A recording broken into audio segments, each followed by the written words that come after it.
Hello friends, मैं देवेनारी। आज के वीडियो में हम बात करेंगे class 12th English question bank के सेक्शन सी ग्रामर के बारे में। पिछले वीडियो में हमने डिटर्मिनर्स के बारे में बात की थी, सम एनी के बारे में बात की थी, मच मैनी के बारे में बात की थी। यहाँ पर हम ईच एवरी के बारे में बात करने वाले हैं।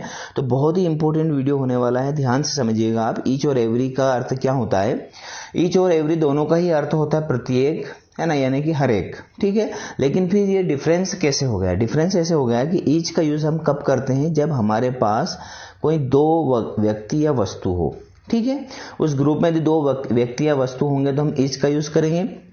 या फिर उस ग्रुप में कुछ इतने सदस्य या इतनी वस्तुएं हैं जिनको हम गिन सके, यानी कि जो काउंटेबल हो, यानी कि सीमित संख्या में हो, तो हम ईच का यूज करते हैं। लेकिन एवरी का यूज कहां पे करते हैं? यदि किसी ग्रुप में दो से अधिक सदस्य या दो से अधिक संख्या में कोई वस्तु है, मतलब इतने ही वस्तु या इतने सदस्य हैं कि जिनको गिनना पॉसिबल ना हो, तो इसलिए हम उस ग्रुप के लिए एवरी का यूज करते हैं, ठीक है। तो ईच का यूज आप कब करते हैं? जब दो व्यक्ति या दो वस्तु हो, या फिर संख्या सीमित हो, या फिर हमें प्रत्येक वस्तु या प्रत्येक व्यक्ति के ऊपर इम्फेसिस यानी जोर डालकर बोलना पड़े कि प्रत्येक व्यक्ति या प्रत्येक बच्चा या प्रत्येक लीडर, इस प्रकार से ना हर एक को हम अलग अलग इंडिविजुअल तरीके से डिनोट करना चाहते हैं, तो हम इच का यूज करते हैं। लेकिन जब हम किसी ग्रुप या किसी समूह के बारे में बात करते हैं तो हम एवरी का यूज करते हैं, ठीक है। एवरी का यूज समझ में आया, इच का यूज समझ में आया। एवरी का यूज एक जगह और होता है, जैसे कि हमारे पास कोई टाइम डिनोट वर्ड हो, जैसे कि हर साल, है ना, हर एक घंटे में, हर 10 मिनट में, हर मंगलवार को, हर सुबह, इस प्रकार से, है ना। यानी जो टाइम को डिनोट करते हो, दिन के नाम, महीनों के नाम या साल के नाम, तो हम वहां पर भी एवरी का यूज करते हैं, ठीक है। तो अब हम बात करेंगे, यहां पर हम खालिस्तान भरने का प्रयास करेंगे। कुछ सेंटेंस है हमारे पास, जैसे there were 4 books on the table, book was a different colour. अब इसमें क्या आएगा? ईच या एवरी आएगा। तो यहां पर हमने क्या कहा कि जिनको हम गिन सके, यानी हमको यहां पर संख्या पता है कि टेबल के ऊपर 4 बुक है ना, और प्रत्येक बुक का कलर जो है वो डिफरेंट है, तो क्या आएगा? यहां पर ईच आएगा, ठीक है। ईच का यूज कर देंगे। अगला है Mohan loves reading, he has read book in the library. Mohan को पढ़ने का बहुत शौक है और उसने लाइब्रेरी में जितनी भी किताबें हैं वो सब पढ़ ली हैं। अब जितनी किताबें, यानी कि यहाँ पर संख्या अपने को पता नहीं है, तो हम यहाँ पर किसका यूज करेंगे? एवरी का। ओके, आई होप आप समझ रहे हैं। थर्ड है he goes for a walk every day. यहाँ पर भी हम किसका प्रयोग करेंगे? एवरी का, है ना। जैसे मैंने कहा, क्योंकि यहाँ पर प्रतिदिन की बात हो रही है ना, एक दिन यानी कि एक टाइम डिनोट कर रहा है। चौथा है देयर इज ए बस एवरी 10 मिनट्स, ठीक है। यहां पर भी एवरी। Study sentence carefully. अब जैसे मान लो हमारे पास कोई पेपर आता है, तो उसमें इंस्ट्रक्शन दी जाती है कि प्रत्येक सेंटेंस को सावधानी पूर्वक पढ़िए। प्रत्येक सेंटेंस है ना, हमारे पास 5-7 सेंटेंस होंगे, है ना। तो यहां पर क्या यूज करेंगे? ईच का यूज करेंगे। Every sentence must have a verb, ये तो उसने भर के ही दे दिया, अपने को खालिस्तान दिए ही नहीं, खुद ही भर दिया। देखो, इसे दोनों में, 5वें और 6ठे में, दोनों में ही सेंटेंस, खालिस्तान के जस्ट बाद में सेंटेंस है, लेकिन दोनों जगह अलग अलग जो है डिटर्मिनर्स का यूज हुआ है। एक जगह ईच का हुआ है, क्यों? क्योंकि यहां पर हमारे पास सीमित संख्या थी और यहां पर सीमित संख्या नहीं है। सातवां है in a football match team has 11 players. एक फुटबॉल मैच में प्रत्येक टीम में 11 खिलाड़ी होते हैं। तो प्रत्येक यानी हमने क्या कहा? हमने अलग अलग टीम के ऊपर जोर दिया इंडिविजुअली रूप से, तो क्या आएगा? यहां पर ईच आएगा। 8वां है I was away 10 days and it rained every day. मैं 8 दिन से बाहर था और वहां पर रोज, है ना, रोज क्या हुई? बारिश हुई। चलिए 9वां सेंटेंस बात कर लेते हैं। It rained day during my holiday, है ना। इट रेन्ड यानी कि बारिश हुई, कब हुई? Each day during my holiday. अब हॉलीडे कितने दिन का होता है? 2 से 4 दिन का, 5 दिन का, 8 दिन का होगा। तो यहां पर हम क्या लिखेंगे? Each, okay. There were 6 shirts on the shelf. अब यहाँ पर हमको शर्ट्स की संख्या पता है, तो डेफिनेटली यहाँ पर ईच आएगा, है ना। ईच आएगा सेंटेंस में। Each shirt was a different colour. The Olympic games are held every 4 years, है ना। यानी ये किसी चीज की जब आवृत्ति के बारे में होती, आवृत्ति यानी कि उसका रिपीटेशन होता है, तो वहां पर भी हम एवरी का यूज करते हैं। ध्यान रखिए, ये बहुत ही इंपॉर्टेंट पॉइंट है। अगला है देयर आर 2 girls हियर। यहाँ पर 2 लड़कियां। अब संख्या अपने को पता है। एंड ईच गर्ल, यहाँ पर क्या लिखेंगे? ईच आएगा। In a game of tennis there are 2 or 4 players। Tennis के गेम में 2 या 4 प्लेयर होते हैं, और ईच प्लेयर यानी प्रत्येक प्लेयर के पास में एक रैकेट होता है। रैकेट यानी कि वो जिससे खेलते हैं, उस इंस्ट्रूमेंट को रैकेट कहते हैं। The trees have been planted on each side of the road. अब ईच क्यों लिखा हमने, क्योंकि रोड की जो साइड होती है वो तो सिर्फ दो ही होती है ना, इधर और उधर वाली side. The sun rise in the east every day. 16वां है I tried to phone her 2 or 3 times। मैंने उसे 2 या 3 बार फोन किया, बट ईच टाइम, हर बार, है ना, प्रत्येक बार उसने क्या किया, there was no reply. He comes to me every 5 days। हर 5वें दिन वो मेरे पास आता है मिलने के लिए। He has 2 sons। अब 2 सन है, 2 लड़के हैं, तो हमको संख्या पता है, 2 के लिए हम ईच का यूज करते हैं। चलिए आगे बात करते हैं। सेंटेंस 19वां है ही गोज टू चर्च। तो यहां पर क्या लिखना है आपको, एवरी संडे। यहां पर क्यों लिखा है एवरी संडे, क्योंकि यहां पर रिपीटेशन हो रहा है, ठीक है। अब हम बात करेंगे आइदर और नाइदर के बारे में। ये भी बहुत ही इंपॉर्टेंट जो है डिटर्मिनर्स है। तो देखिए आइदर का यूज हम कहां पर करते हैं, आइदर का यूज हम करते हैं जब हमारे पास चॉइस हो, या तो ये या फिर ये या दोनों ही, ठीक है। 3 चॉइस हो, या तो ये या ये भी या दोनों। और नाइदर का यूज कब करते हैं, जब दोनों में से कोई भी नहीं, ठीक है, ना तो ये ना ही वो। ओके, तो जब भी नेगेटिव सेंटेंस आएगा वहां पर नाइदर का यूज नहीं होगा, क्योंकि नाइदर खुद अपने आप में एक नेगेटिव मीनिंग देता है। तो जब आप नोट देखते हैं कि सेंटेंस है तो वहां पर नाइदर का यूज नहीं करना, वहां पर आइदर का यूज करना है।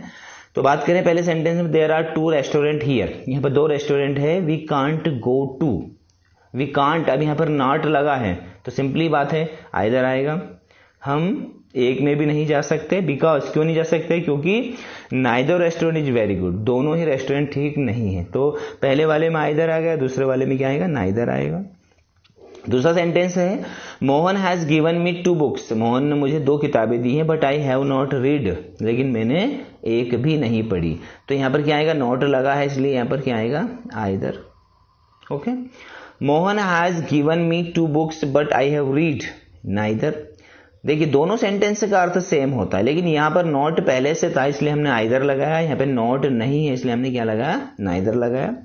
कम ऑन ट्यूसडे और थर्सडे, या तो आप ट्यूसडे के आ जाओ या फिर थर्सडे के आ जाओ, आइदर डे इज ओके, दोनों ही दिन क्या है, ओके है, ठीक है। Accusation is true. एक्यूसेशन का अर्थ होता है आरोप जो है वो true. He is sure to be acquitted, वहां निश्चित रूप से बरी कर दिया जाएगा। तो यहां पर क्या आएगा, नाइदर। नाइदर एक्यूसेशन यानी कि कोई सा भी आरोप है ना ठीक नहीं है, सही नहीं था, इसलिए उसको बरी कर दिया गया, ठीक है, या बरी कर दिया जाएगा। तो यहां पर क्या लगाएंगे, neither. He can write with either hand, ये तो डेफिनेटली एग्जाम में आने वाला सेंटेंस है, वह दोनों हाथों से लिख सकता है। देयर वेर ट्रीज ऑन, क्या आएगा, आइदर साइड, है ना, दोनों ही साइड पर, रोड के दोनों साइड पर क्या है, वृक्ष है। अगला है, अब हम बात करेंगे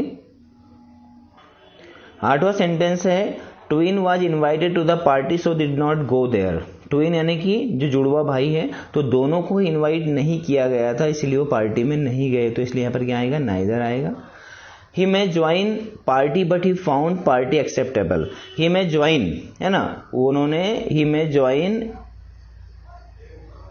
either party but he found neither party acceptable. उन्होंने क्या किया, वह दोनों पार्टी ज्वाइन कर सकते थे लेकिन एक भी नहीं की क्योंकि एक्सेप्टेबल नहीं थी। तो पहले वाले में आइदर, दूसरे वाले में क्या आएगा, नाइदर, ठीक है। 10वां सेंटेंस है there were flowers on either side of the river. अब रिवर की भी सिर्फ 2 साइड होती है ना, या तो ये या फिर ये या दोनों ही। He could not meet me on Monday और Tuesday because I was at school on either day. वह मुझसे ना तो मंडे को मिल सकता था ना ट्यूसडे को मिल सकता है, क्योंकि दोनों दिन में कहां पर था, मैं जो है स्कूल में था। तो यहां पर आइदर नाइदर समझ में आया। आइदर यानी या तो ये चॉइस या भी ये चॉइस या फिर दोनों, और नाइदर का अर्थ होता है दोनों में से कुछ भी नहीं।